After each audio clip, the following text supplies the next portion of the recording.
Je suis tombée dernièrement sur une expérience qu'un jeune homme a faite il n'y a pas longtemps et qui a été vraiment la preuve ultime que les femmes, même virtuelles, ont plus d'avantages que les hommes réels. En fait, il s'agit d'un jeune homme qui a voulu savoir s'il était malchanceux sur Tinder ou pas en fait. Pour mener à bien son expérience qu'il a d'ailleurs faite en live, il a utilisé une version féminine de lui-même générée par IA. Il a précisé que l'image conserve exactement les mêmes traits faciaux que lui, donc le nez, les sourcils, les yeux, les lèvres, n'étant rien d'autre donc qu'une version féminine de son propre visage. Pour paramétrer le profil, il a ouvert les filtres au maximum, ciblant des hommes âgés entre 18 à plus de 100 ans. Pour vous dire à quel point il était à fond en fait.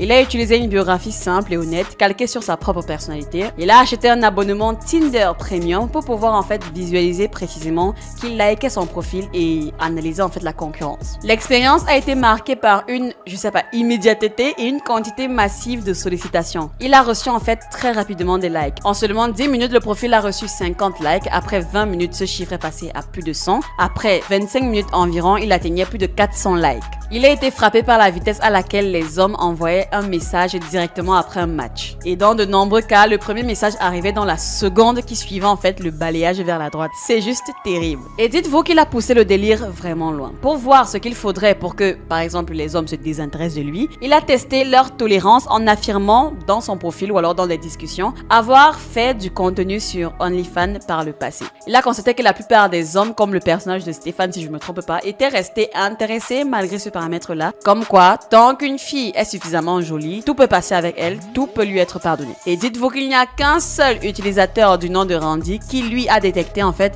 qu'il s'agissait du compte Tinder d'une IA. Passons donc avec succès le test. Et donc, résultat des courses, l'expérience a mis en évidence un écart colossal entre les genres. D'abord, le volume de likes. En 6 heures de temps, le profil a accumulé 1400 likes. Il affirme que sa version féminine obtient au moins 100 fois plus de résultats que sa version masculine. Il estime donc que même avec les mêmes traits physiques faciaux, la puissance d'attraction d'une femme sur ses réseaux, sur ses applications, représente environ 200 fois celle d'un homme. Oui, 200 fois. En conclusion, il y a un gros paradoxe du choix. Pour une femme, l'expérience de Tinder est un mur de prétendants inépuisable. Par conséquent, il est rationnel pour une femme de ne choisir que les plus attrayants, car elle a juste trop d'options pour s'attarder sur un profil moyen, voire médiocre. Une autre conséquence, il souligne une méconnaissance féminine. Il soutient que la plupart des femmes ne comprennent pas en fait à quel point l'expérience masculine est différente, pensant souvent que les hommes reçoivent peut-être un quart de leurs likes alors qu'en réalité c'est moins d'1%. On peut comparer Tinder à une offre d'emploi où la femme est le recruteur, elle reçoit des milliers de CV en quelques heures,